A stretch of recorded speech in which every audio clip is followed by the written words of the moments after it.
Bonjour à tous, bienvenue à cette web conférence consacrée à la business intelligence. Avant de commencer, quelques mots de logistique.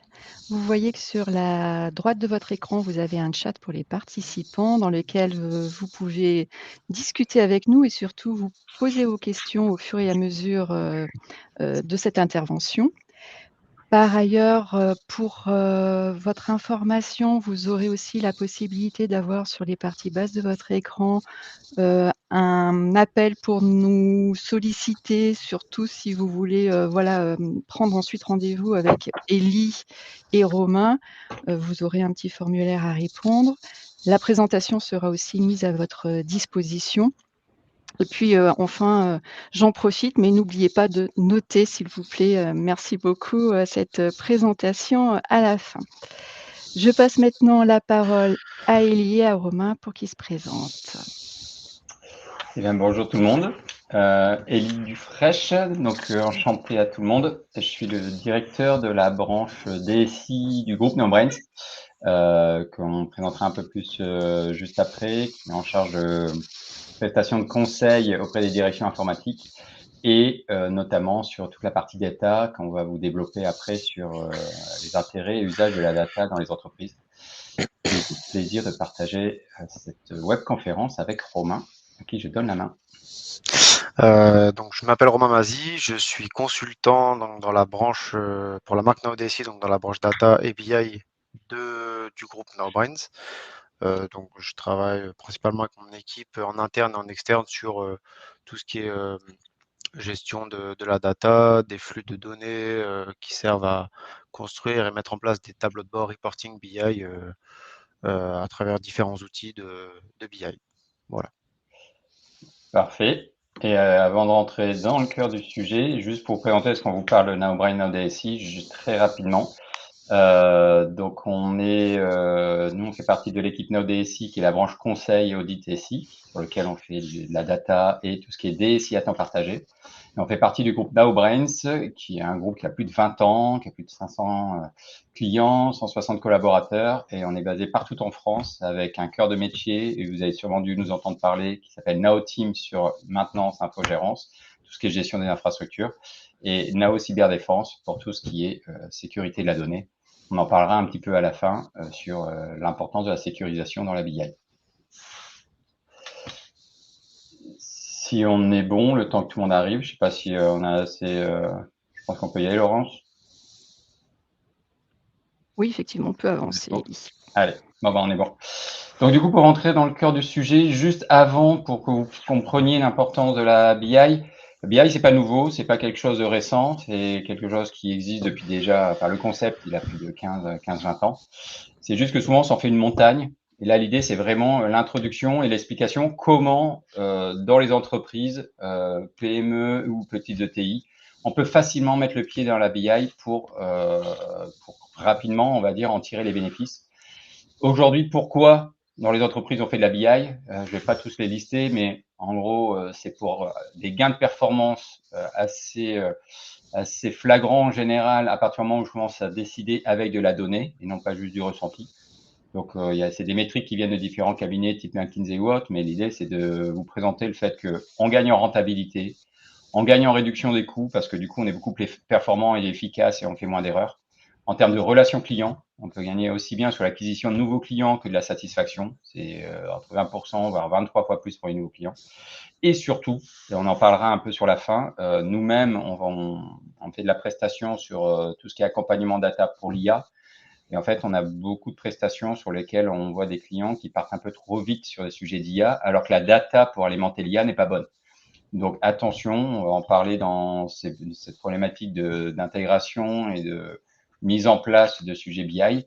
C'est vraiment un prérequis à la data. Et à partir du moment où vous avez mis de la data, vous avez mis de la BI et vous voulez commencer à faire de l'IA, l'association des deux, c'est que vous êtes encore 20 fois plus performant. Donc attention à ne pas partir dans l'IA sans avoir fait de la BI en amont pour être sûr de qualifier la qualité et la pertinence de la donnée. Donc voilà, tout ça pour dire que ces réflexions ne sont pas nouvelles, les intérêts sont là. Maintenant, c'est souvent on s'en fait une montagne. Et ben, ça va être très simple, très rapide. L'idée, c'est de vous montrer un peu comment on peut vous accompagner dans ce type de démarche et comment y arriver par petits bouts sans s'en faire à chaque fois une montagne. Pour ça, on a défini une démarche en 4 axes que vous pouvez appliquer chez vous et qu'on peut appliquer après en vous accompagnant dessus, qui permet de dire, pour prendre le sujet de la BI, j'ai 3 niveaux de maturité. Un niveau découverte, je pars vraiment de zéro, on va le développer après. Un niveau intermédiaire, un niveau avancé. Niveau avancé qui va commencer à me permettre de faire de l'IA. Et pour définir ces axes-là, j'ai 4 critères qui nous permettent de qualifier. Donc, ces critères de qualification de la BI, il y en existe sur le marché. Vous pourrez regarder dans la littérature, même de recherche scientifique qui en font. Ça peut être très riche, même assez compliqué à absorber ou autre. Nous, on a voulu la rendre beaucoup plus simple et beaucoup plus applicable pour vous dans les entreprises, que ce soit avec notre accompagnement ou même vous en autonomie pour pouvoir le faire. Vous verrez à la fin, on a un Maturity Scaler qui vous permet de le faire tout seul pour définir les bons niveaux et quel type d'axe à travailler. Donc, les 4 axes, ce sont d'abord les compétences. C'est est-ce que j'ai des personnes qui sont compétentes et qui savent travailler sur la data, qui ont un peu cette compréhension de ce qu'est la data et avec de la formation, voire la certification.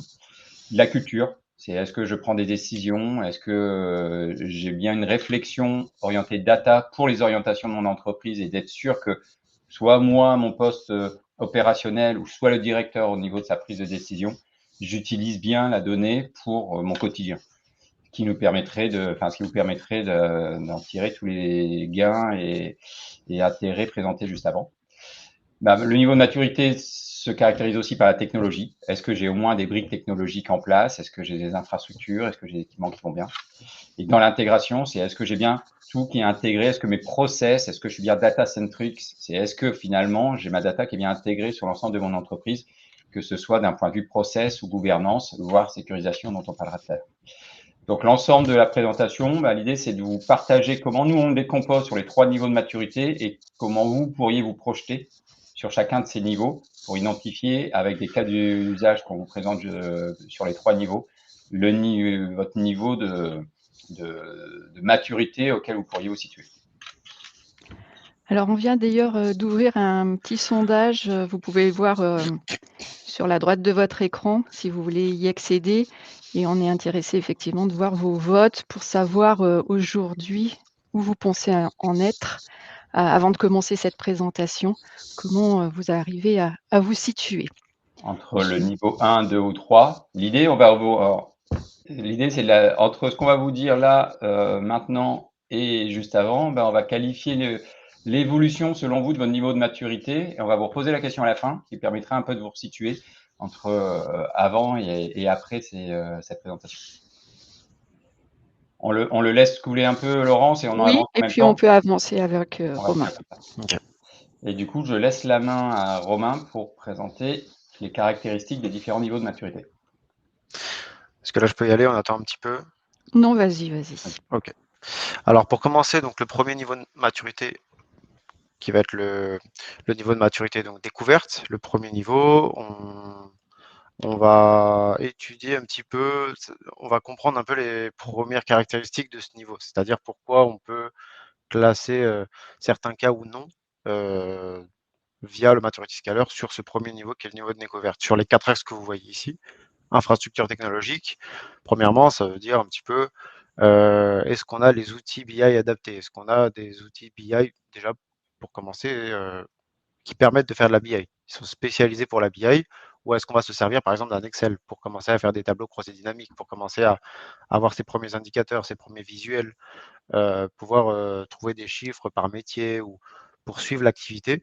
Voilà, c'est un peu fait de manière manuelle. On va faire ses propres calculs dans son coin ou est-ce qu'on a directement un outil qui est adapté à ressortir les KPI de manière claire, un certain visuel. La partie culture de la donnée, ça va être plus sur ce côté-là. Est-ce que on a une prise de décision qui est faite, comme disait Ellie, sur la donnée. Donc, pour le niveau de maturité de découverte, c'est vrai qu'on comprend que les cas ne s'adaptent pas à la donnée directement, c'est-à-dire que c'est plus de la prise de décision par l'intuition.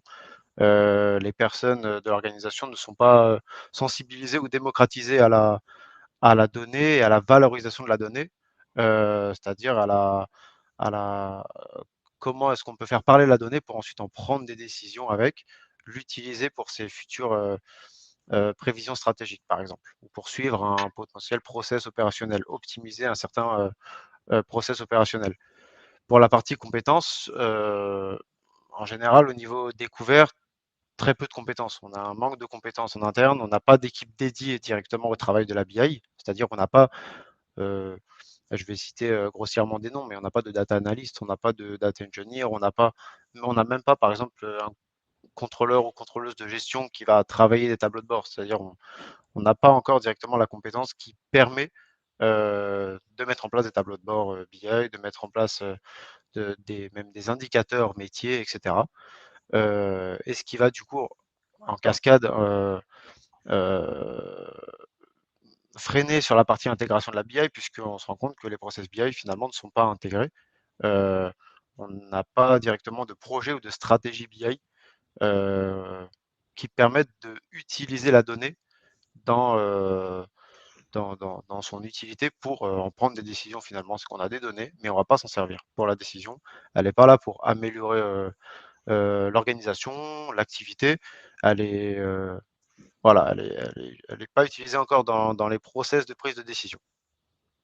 C'est pourquoi, dans la partie pour que l'on préconise, en tout cas sur ce niveau de maturité, pour les cas qui sont sur ce niveau de maturité, on évalue donc les besoins, on met en place une stratégie BI. Donc on va commencer à créer un peu une infrastructure de base, c'est-à-dire ce qu'on appelle une infrastructure, ça va être tout ce qui est commencer à réfléchir à la collecte des données, comment on va réfléchir à l'utiliser, à l'automatiser, on va réduire un peu les Excel, voilà, tous les fichiers un peu entre guillemets parasites. On va commencer à sensibiliser un peu les personnes, donc comprendre, enfin en tout cas ce qu'on va appeler des sponsors, des influenceurs, des personnes qui vont être porte-parole de la culture de la donnée à l'intérieur de l'entreprise et qui vont un peu promouvoir le fait que utiliser la donnée, la valoriser, ça peut être bénéfique pour l'entreprise. On va commencer à former les personnes, c'est-à-dire autant d'un point de vue manipulation des rapports mis en production par les utilisateurs finaux, autant pour des personnes qui veulent travailler directement sur l'outil, sur l'éditeur, qui peut être Tableau, qui peut être Qlik, Power BI, des personnes qui souhaitent monter en compétence sur le sujet. Il y a une partie formation et eux vont commencer à travailler bon, avec des fondamentaux, mais à devenir autonomes sur le sujet. Donc et ils vont permettre eux aussi d'encourager ensuite sur le développement de ces compétences au travers des différents services, des différents départements. Et tout ça, ça va permettre une intégration optimale, c'est-à-dire utiliser la donnée, commencer à mettre en place un plan d'action, un projet BI pour les futures prises de décision. Donc, en fonction des besoins, en fonction des priorités. C'est-à-dire, on va commencer d'abord pour la partie direction, on va commencer ensuite à suivre côté production ou alors côté commercial. Enfin voilà, on va commencer à définir un plan d'action et tout ça, ça va rentrer petit à petit, étape par étape, dans une vraie stratégie BI qui va, qui va permettre de passer cette étape, ce niveau de découverte au niveau du dessus. J'avance du coup dans la slide justement sur le cas concret. Hop, on est où là? Ah non, pardon, vas-y Romain. On est sur la partie intermédiaire, c'est ça? Ouais, la prochaine partie, ouais. Le cas concret. Et donc du coup sur la partie cas concret, le type de cas auquel on est régulièrement confronté, sur lequel peut-être vous pouvez vous projeter ou en tout cas vous situer, c'est nous c'était dans le cas d'un négociant en tout ce qui est composition, achat, vente et mélange de thé, société dans le luxe, société française, qui est plutôt petit, qui faisait moins d'une dizaine de salariés sur un site avec un site de production. Et en fait, sa problématique, c'était quoi? C'était juste, il dit, mais en fait, j'ai un manque de visibilité commerciale. J'ai bien un ERP, j'ai bien un outil. Par contre, j'ai du mal à suivre et surtout sur le suivi de mes activités clients. Il avait un début de CRM, il n'était pas allé sur comment j'arrive à voir le lien entre mon CRM et mes activités commerciales. Et il utilisait des Excel, mais pareil, c'était pas à jour, c'était lent à rafraîchir, c'était dès qu'il demandait une mise à jour, ça prenait du temps, donc c'était pas du tout efficace. Donc du coup, on nous a sollicité pour ce type de découverte, on va dire, à l'initiation de la BI, sur lequel, en fait, l'idée, c'était de sortir des indicateurs avec des tableaux de bord le plus dynamique possible et justement commencer à sortir des rapports de vente et de tendance pour lui améliorer sa performance commerciale. Et concrètement, ce type d'accompagnement, très rapidement, sur 5 semaines, et encore, je pense que c'était un petit peu moins, avec un très faible investissement. Alors, en fait, on a réussi à transformer ces données qu'il avait sur différents outils. Il avait un bout de CRM, il avait un bout de ERP. En même temps qu'on a réfléchi à sa stratégie de réflexion au SI, on a surtout donné des tableaux de bord qui ont permis réellement de prendre des décisions de vente et de prévision de vente également auprès de ses commerciaux, ce qui a amélioré ses prévisions commerciales et qui ont amélioré, on va dire, ses capacités d'investissement. C'est-à-dire qu'à partir du moment où il savait qu'il y avait des grosses ventes qui arrivaient, il pouvait accroître et améliorer son dispositif commercial. Tout ça s'est traduit très simplement. On a voulu faire un report rapide là-dessus. C'est une copie d'écran. Mais très rapidement, on a pu récupérer différents chiffres, enfin différentes données venant de quelques sources. Il y avait 2 sources différentes, pour tout vous dire. Un début de CRM couplé à de l'Excel qu'il avait lui initialement et un ERP qui n'était pas justement toujours à jour, qui permet en quelques semaines d'avoir déjà son tableau, son reporting, son état, son évolution.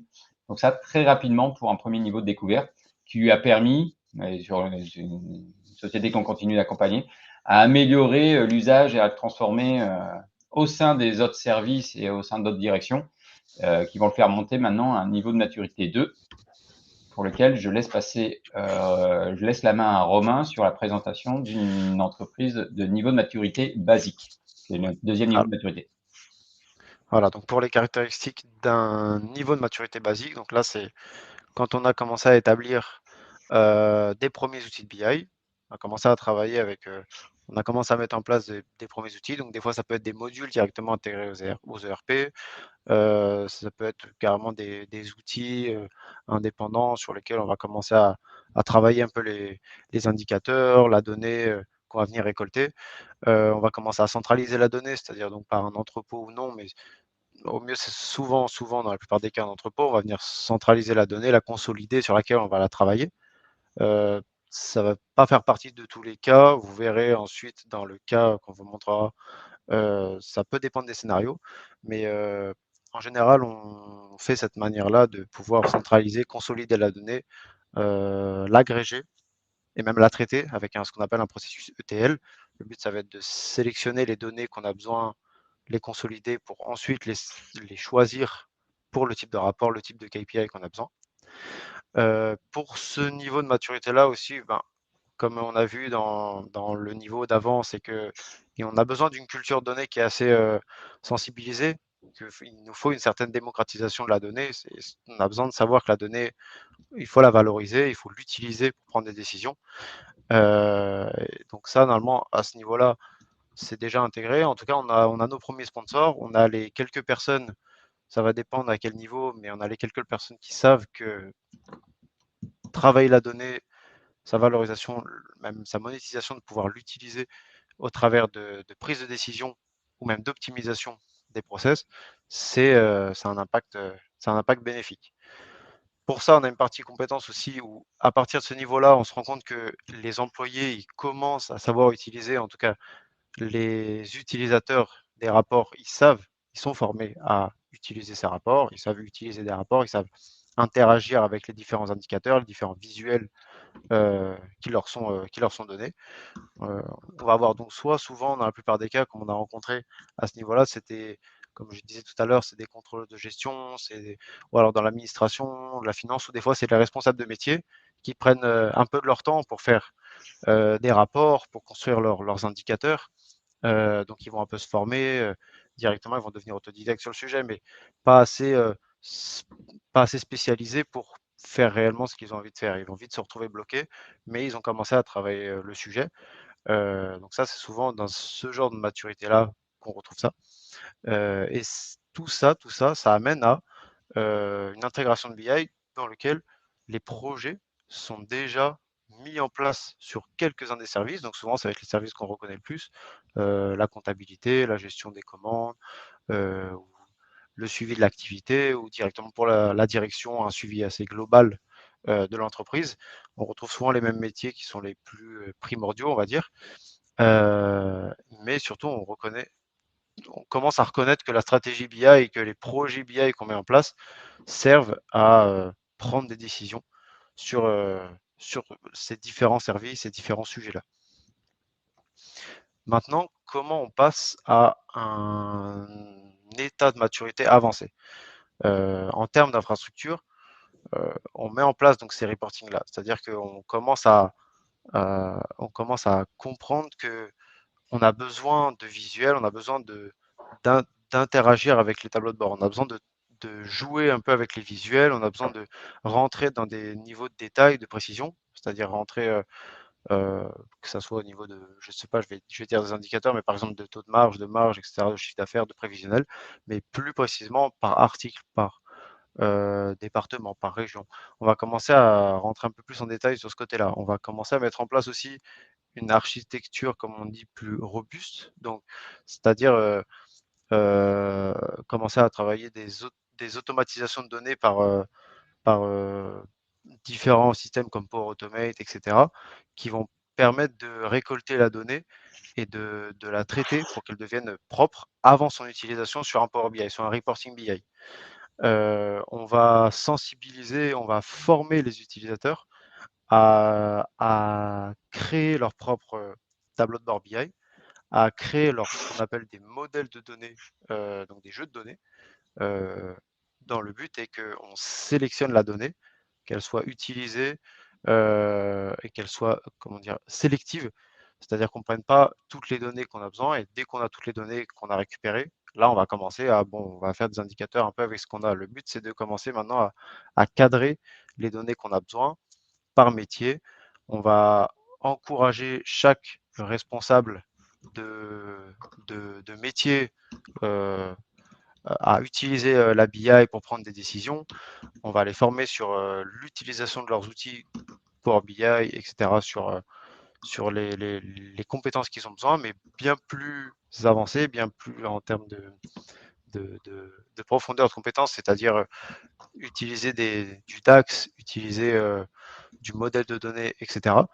Et on va commencer à élargir la BI au travers des nombreux collaborateurs. C'est-à-dire qu'on va plus se reposer uniquement sur les sponsors ou les responsables de métier, mais on va commencer à intégrer aussi quand même tous les collaborateurs. Il faut que tout le monde puisse avoir conscience qu'utiliser un rapport, utiliser des indicateurs, utiliser sa donnée qu'on traite tous les jours dans son outil, c'est indispensable pour avoir ces indicateurs, pouvoir en discuter, pouvoir en fait se challenger pour prendre ses futures décisions, ses futures stratégies.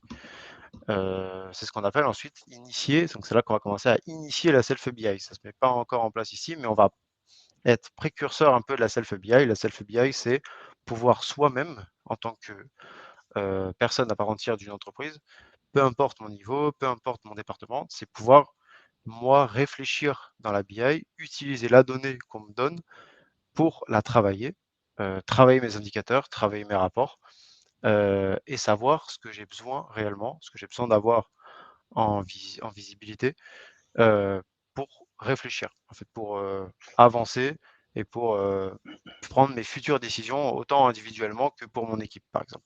Ça, c'est ce qu'on veut mettre en place. C'est un peu la finalité des projets BI, c'est que les personnes, que ce soit les départements, les services, les responsables, deviennent autonomes sur leur réflexion BI, sur leur travail de la BI en interne dans l'entreprise. Du coup, un cas concret qu'on a essayé de vous mettre en pratique pour voir si vous projetez à nouveau sur ce genre de cas de maturité basique. Avant ça, n'hésitez pas, si vous avez des questions à poser dans le chat, si vous voulez qu'on précise certains éléments.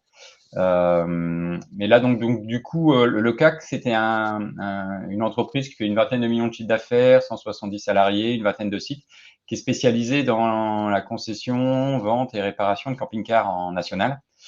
Et en fait, c'est le directeur général qui, en fait, avait des difficultés parce qu'ils ont commencé à mettre de la BI, mais c'était pas intégré sur l'ensemble de sa prise de décision. Il y avait encore des besoins de rapport avec différents outils. Donc, il avait un peu du Report One dans un service, il avait un peu du Power BI à d'autres services. Et tout ça était souvent retraité à travers des Excel, retraité dans des SharePoint ou autre. Donc, ils avaient passé ce premier niveau de maturité, ils avaient commencé à prendre conscience qu'ils ont besoin de la donnée, mais c'était pas efficace, n'était pas performant, et donc du coup, il perdait beaucoup de temps dans sa prise de décision. Donc, le besoin pour lequel on nous a sollicité, c'est justement, c'est d'avoir un endroit centralisé si possible, donc ne pas avoir à aller chercher à droite à gauche, que ce soit le plus rapide possible, et notamment sur des états autres que commercial. À un moment, il voulait aussi avoir des états de stock, chose que personne n'arrivait à lui remonter, et ainsi faciliter sa prise de décision.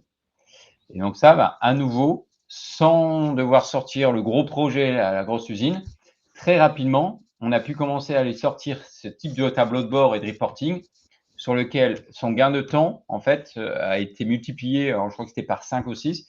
Avant, quand il demandait un état des ventes, il perdait quasiment une semaine. À la fin du mois, vu qu'il y avait de la clôture, il perdait du temps. Là, ça se faisait quasiment immédiatement. Donc, un gain de temps significatif dans sa capacité à prendre des décisions, vu que tout le monde travaillait au même endroit, et on avait mis en place justement ce que dit Romain, à travers des process et de l'outillage sur l'ensemble des briques qui composaient les données nécessaires au reporting. Et donc, du coup, une prise de décision beaucoup plus éclairée, avec du coup une amélioration de ses prévisions de vente et donc des achats de matériel de véhicules d'occasion, sur lequel il était fortement sensibilisé. Et du coup, voire même l'initiative qui a été prise sur une région a permis de mettre en avant cette région et de se dire, finalement, ce que je mets là, pourquoi cette BI-là, je ne peux pas l'étendre à l'ensemble du groupe? Et donc, d'une initiative locale, régionale, est devenue une initiative nationale pour l'ensemble du groupe, sur lequel ils pouvaient avoir leur tableau de bord par région, avec différents acteurs et les différents stakeholders différents du groupe. Et du coup, en termes d'exemple, en fait, sur ce deuxième cas de maturité, on commence à rentrer un peu plus dans la technique et dans les problématiques d'infrastructure. Ce que disait tout à l'heure Romain, c'est quand on fait de la BI, on peut vite sortir quelque chose en mettant rapidement du Power BI branché sur un ERP, voire 2-3 outils, et ça rentre rapidement. Là, on a commencé à devoir se mettre dans une configuration où il nous faut vraiment un entrepôt. J'avais un gros volume, beaucoup de traitements, des temps de réponse importants, et du coup des batchs qui tournaient la nuit qui étaient assez conséquents. Et donc, on était vite arrivé sur des limites de capacité de la plateforme Power BI en tant que telle. Donc, on a commencé à mettre une Power Platform à travers une data platform, du coup, avec de l'automatisation, et aller chercher différentes sources de données. Donc là, il y a un exemple aussi avec une chaîne de production sur lequel ça a permis de commencer à avoir une vraie structure de la donnée, mais d'un point de vue aussi socle technique, qui permet encore aujourd'hui de garantir la croissance et la performance de ses tableaux de bord et de son pilotage par la donnée, parce qu'on a passé les freins techniques et les verrous techniques. Donc ça, c'est pour le deuxième niveau de maturité. Et donc ce client-là est encore à ce deuxième niveau de maturité. On y reste assez longtemps, pour être tout à fait transparent, et on vous expliquera après. On a un outil pour qualifier ce niveau de maturité. On y reste assez longtemps avant de passer au niveau 3, qui est un niveau beaucoup plus avancé et qui en général prépare à l'IA, et sur lequel du coup je passe la main à Romain pour parler du troisième niveau de maturité qu'on a appelé niveau de maturité avancé. Voilà. Merci Elie. Donc pour ce niveau de maturité, ici, comme on a vu dans les préconisations du deuxième niveau, sur les 4 axes, on a utilisé des outils de BI. Donc là, ça y est, on a mis en place des outils de BI spécialisés, c'est-à-dire comme je parlais auparavant de Power BI, de tableaux, Qlik, etc. Ce genre d'outils qui permet de croiser les données, de pouvoir récolter la donnée qu'on veut, d'en faire les KPI qu'on veut, pouvoir traiter la donnée qu'on veut.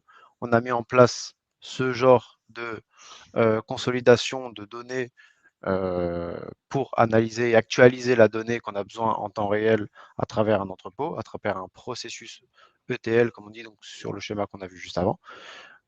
Grâce à cela, on a une culture qui s'est quand même bien démocratisée au niveau de l'organisation dans laquelle se met en place la BI. Donc, tous les collaborateurs comprennent l'importance de la valorisation de la donnée, de pouvoir s'en servir dans les prises de décision systématiques, c'est-à-dire à n'importe quelle échelle, à n'importe quel niveau de l'organisation. On a besoin d'utiliser la donnée pour prendre des décisions, pas à 100%, mais à quand même un bon 80%, de se dire que la donnée, elle montre les faits, on a besoin de s'adapter aux faits. À côté de cela, on a la compétence. Donc pourquoi on en est arrivé là, c'est qu'on a les personnes, en tout cas on a les équipes dédiées au travail de cette BI, au travail de cette donnée. Donc, comme comme qui dirait des spécialistes. On commence à avoir des personnes on va plus prendre le collaborateur du coin pour faire voilà, quelques tableaux de bord rapidement, etc. Là, on a vraiment une équipe, un poste dédié qui va permettre d'avancer sur l'analyse de données, sur la BI, on va commencer à conseiller les métiers, à préconiser sur le type d'indicateurs qu'ils ont besoin et on va aussi les éduquer. C'est le rôle de ces personnes-là. Donc, c'est ici qu'on parle souvent aussi de gouvernance de données, mais on a besoin de mettre en place cette organisation. Euh, le, Ce type de data owner, data steward, etc. Ce sont des termes qui permettent, dans la gouvernance de données, d'établir des rôles dans les collaborateurs sur qui doit faire quoi au niveau de la donnée, qui est garant, qui est sachant au niveau de tel métier, de tel niveau, de la donnée qu'il a à traiter, qu'il a à surveiller, qu'il a à superviser et qu'il a surtout a besoin de gérer en termes de qualité, en termes de conformité, de sécurité. C'est lui qui a le mode d'emploi de sa donnée. Souvent, c'est ça, ce qui amène aussi dans l'intégration de la BI grâce aux différents points qu'on a vus avant, c'est qu'au final, tout cette BI, elle apparaît dans les futurs process décisionnels. Dès qu'on a des process décisionnels, on a forcément de la BI qui en fait partie maintenant. C'est plus si on est-ce qu'on a besoin de l'utiliser ou pas, est-ce que les chiffres sont bons ou pas. À ce niveau-là, ce niveau avancé, on sait que la donnée est bonne, elle est traitée, elle est surveillée. La BI qui est mise en place, elle est qualitative. On peut s'en servir dans les processus décisionnels. On peut utiliser des tableaux de bord, elle est vérifiée, on en a besoin et on s'en sert pour les futures stratégies, ce qui amène à quelle porte ouverte à l'IA. Maintenant, dès que la donnée elle est traitée, elle est qualifiée, que les tableaux de bord nous servent et qu'on arrive à prendre des décisions par rapport à ça, on peut commencer à réfléchir aux futures opportunités que nous amène l'IA. Alors, comment on peut aider à avancer sur ce genre de caractéristiques, ce genre de cas qui sont quand même déjà très matures sur le sujet? On va mettre en place de l'optimisation. C'est-à-dire que là, le but, c'est tout est mis en place, l'environnement BI est existant, elle couvre quand même une bonne partie des priorités de l'entreprise. Là, il y a un intérêt de pouvoir mettre en œuvre de l'optimisation. On va agir sur la donnée en elle-même, on va réfléchir aux stratégies, on va commencer à cadrer un peu ces jeux de données-là pour en faire par métier, imaginons. Donc, chaque métier va devenir garant de sa propre donnée par le biais de la gouvernance de données, c'est-à-dire avoir son propre catalogue, sa propre cartographie de sa donnée. Il va en être sachant et il va devenir, comme on voit dans la partie compétences, il va devenir un peu champion ou le relais de son propre métier et de sa propre donnée. C'est-à-dire qu'il va être l'intermédiaire entre la partie qui n'est pas réellement sachante, mais qui connaît, mais qui n'est pas la sachante, la référente de sa donnée, et la partie, en tout cas, de l'équipe et l'équipe BI. Il va être l'intermédiaire entre l'équipe BI et son métier. Ça va être la personne qui va retransmettre toutes les connaissances et qui va permettre à son équipe de, comme stipulé ici, de s'auto-former à la BI constamment, de renouveler les compétences, de resensibiliser les personnes et de garder les bases et les fondations solides de son équipe sur le traitement de la donnée, sur sa BI métier, ses KPI métiers, etc. Et c'est ici ce qu'on appelle de, de solidifier un peu ce qu'on appelle du coup la self-BI. Ce qu'on avait vu dans le niveau juste avant, c'était qu'on a commencé à initier la self-BI en commençant par des sponsors, des responsables métiers. Là, la self-BI, elle permet à chaque membre d'une équipe de devenir autonome sur le sujet de la BI, sur le traitement et l'analyse de sa donnée, et de pouvoir du coup intégrer cette BI à l'entièreté des acteurs d'une entreprise pour pouvoir prendre ses décisions, pour pouvoir suivre ses tableaux de bord, pour pouvoir même se challenger au cours de présentations, au cours de réunions entre eux sur l'utilité de leurs propres indicateurs et leur propre BI métier, qui enfin amène à la mise en place du coup de l'IA qui peut potentiellement optimiser, aider dans l'évolution de leur BI et de leur KPI métier. Exactement. Et en fait, justement, le cas qu'on a voulu vous mettre en avant sur une problématique de niveau 3, donc d'un client qui était de niveau avancé selon nos 3 niveaux de maturité, et ben, c'était un peu justement orienté, je présente par le dernier, où justement, ils ont commencé à faire des initiatives d'IA. Ils ont commencé à vouloir plugger de l'IA sur leurs infrastructures, sur leur ERP, sur leur CRM, sur différentes briques au niveau financier ou autre. Sauf qu'ils se sont rendus compte que ça sortait n'importe quoi. Et en fait, la problématique, c'était justement de se dire où est le problème? Est-ce que le problème naît de l'IA ou de la data? Et justement, dans la problématique qui était mise également en avant, c'était qu'en fait, ils avaient commencé à mettre des rapports, les métiers commençaient à en utiliser, mais c'était pas tout à fait bien utilisé, c'était pas consolidé, donc ils savaient même pas qu'il y avait d'autres rapports qui existaient, chacun recréait un peu les siens, et c'était pas spécialement automatisé. Donc ils savaient pas si les données étaient à jour. Des moments, il y avait des plantages, on va dire, qui se réalisaient au niveau des process d'alimentation, au niveau des différents workflows, qui font que du coup, la donnée n'était pas toujours propre. Ils avaient plugué de l'IA justement sur des données qui n'étaient pas propres. Donc le vrai intérêt, là, pour lequel on nous a sollicité, c'était justement, c'était de dire comment je leur donne de l'autonomie, comment je fais en sorte que ce soit beaucoup plus efficace, beaucoup plus autonome dans les flux qui font du coup les métiers qui n'ont quasiment plus besoin d'IT, c'est l'IT comme dit Romain, l'IT, l'informatique a mis en place l'infrastructure, les jeux de données qualifiés, la qualité et autres. Maintenant, c'est au métier d'être autonome. Sauf que ce flux-là n'était pas toujours bien actualisé, donc le métier ne se rendait pas compte que sa donnée n'était pas à jour.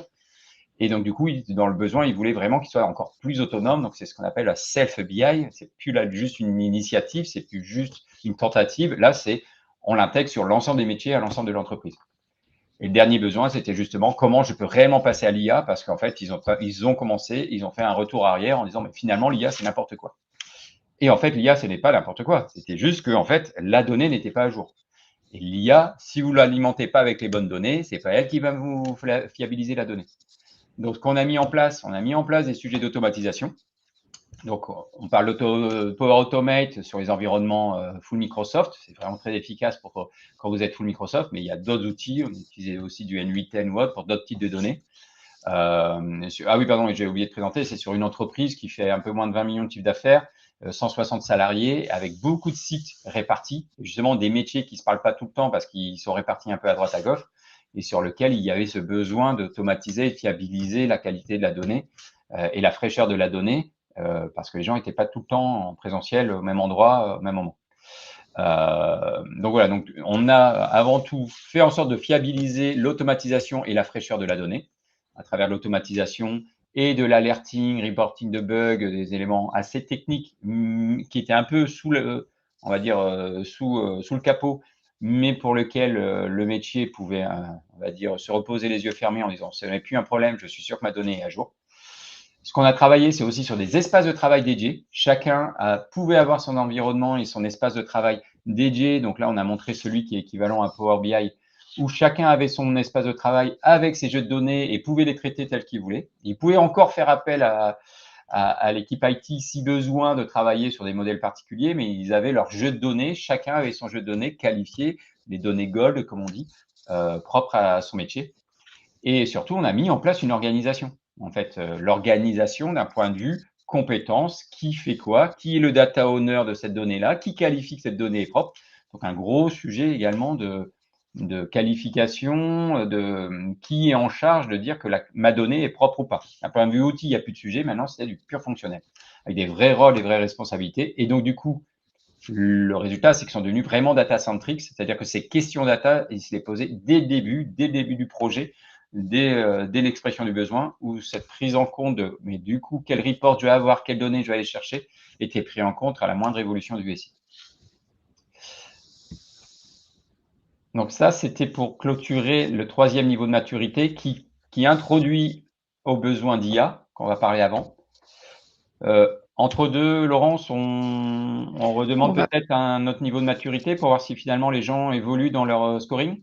Alors, je vais lancer 2 sondages successifs comme ça, un premier sur votre besoin en termes de business intelligence, est-ce que vous vous sentez finalement concerné ou pas? Et puis effectivement, je vais vous redemander maintenant que vous avez, vu chacun des niveaux, découverte, basique, avancée, si, votre position a évolué. Donc vous avez 2 sondages maintenant, auxquels vous pouvez répondre. On rentre là dans les 5-6 dernières minutes du Ouais. temps de présentation. Voilà, du coup, Ce que pour je Élie et propose, Romain, ouais. je vous Alors, laisse. Romain, est-ce que tu veux que j'accélère limite sur cette partie-là? Si tu veux, On ça, va ouais, faire ça. Comme il reste c'est 5 bon, minutes, on a encore 2 sujets. ça marche. Je pique la slide de Romain. Je te laisse la main.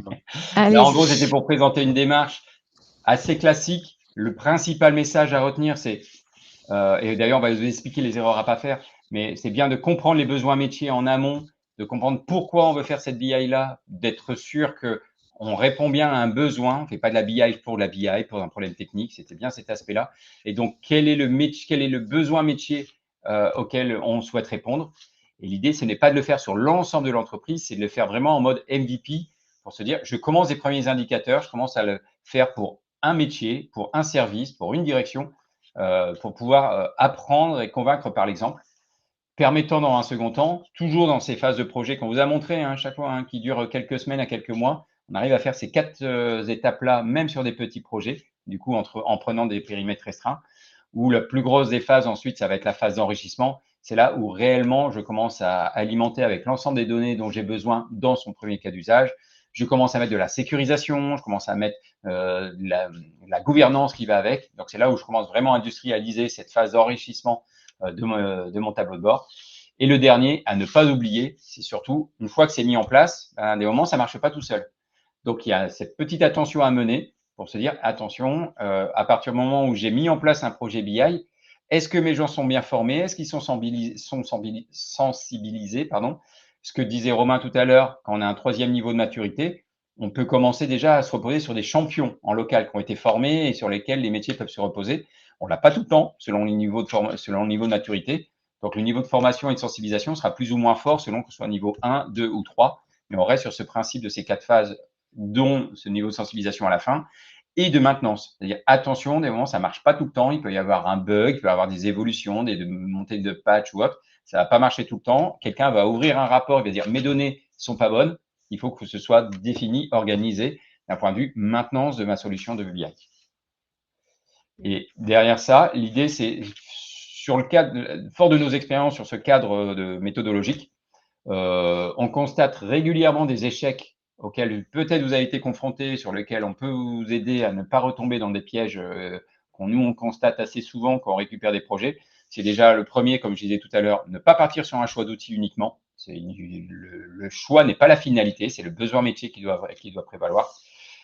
De faire un projet, comme on dit un peu, tour d'ivoire, c'est-à-dire c'est une cellule gouvernance, cellule direction qui définit les tableaux de bord sans inclure les utilisateurs finaux qui, eux, vont alimenter les données à la source, auquel cas les données ne sont jamais propres. Donc, bien solliciter les utilisateurs finaux qui vont alimenter, dans le cadre des process, les données qui sortiront dans les rapports. Ne pas réfléchir tout de suite à vouloir mettre tous les indicateurs ou le but, c'est d'y aller vraiment en mode MVP. Donc, l'idée, c'est de bien réfléchir par famille d'indicateurs et ne pas vouloir aller trop loin. Il y a ce qu'on disait tout à l'heure, et l'IA aujourd'hui pousse beaucoup à ça, c'est ne penser que pas besoin de les nettoyer, ça va se faire tout seul. Non, c'est pas grave, c'est pas vrai. Il va falloir un moment travailler sur la qualité de la donnée, et d'où le data owner qui doit être en charge de dire ma donnée, elle est propre ou elle n'est pas propre. Et c'est pas parce que je mets toutes les données et que je vais en avoir plein dans un dataware tout en vrac que je vais croire que tout est bon. L'idée, c'est peut-être aussi d'y aller petit à petit pour mieux qualifier la qualité de ma donnée que j'intègre dans mon dataware. Et le dernier, c'est la dernière chose à faire, c'est de penser que ça va se faire tout seul. Il y a un cas de méthodo, on vous la propose juste avant. C'est pas non plus, comme on dit, rocket science, mais ça permet au moins de donner un cadre et d'être sûr que je boucle sur l'ensemble de mon besoin. Et le dernier, vu qu'on a déjà lancé le sondage, c'est de partager le fait que pour vous qualifier sur ce niveau de maturité, on a mis en place un outil en ligne. Et justement, vous allez voir, avec du Forms, il y a du Power BI derrière qui fait le report. On a fait du Power Automate pour pouvoir sortir un bon niveau de maturité. C'est assez simple, c'est une dizaine de questions qui vous permettra de vous situer. Donc, en plus du questionnaire que Laurence a lancé avant la webconférence et là en fin de webconférence, vous pouvez aussi le remplir à travers cet outil-là, sur lequel on pourra échanger dans un second temps sur cette partie-là. Et tout ça pour, au final, nous, on travaille beaucoup maintenant sur ces sujets-là, pouvoir vous accompagner si vous passez de ce niveau de maturité jusqu'au niveau 3 sur lequel vous commencez à avoir des données fiables, structurées, vous avez une vraie organisation. Là, vous allez pouvoir commencer à réfléchir à une problématique d'IA.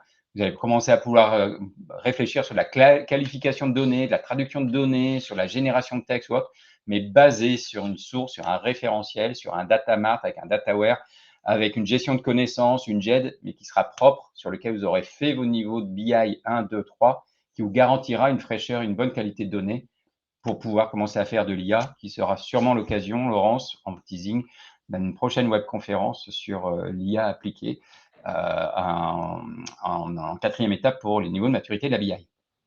Tout à fait.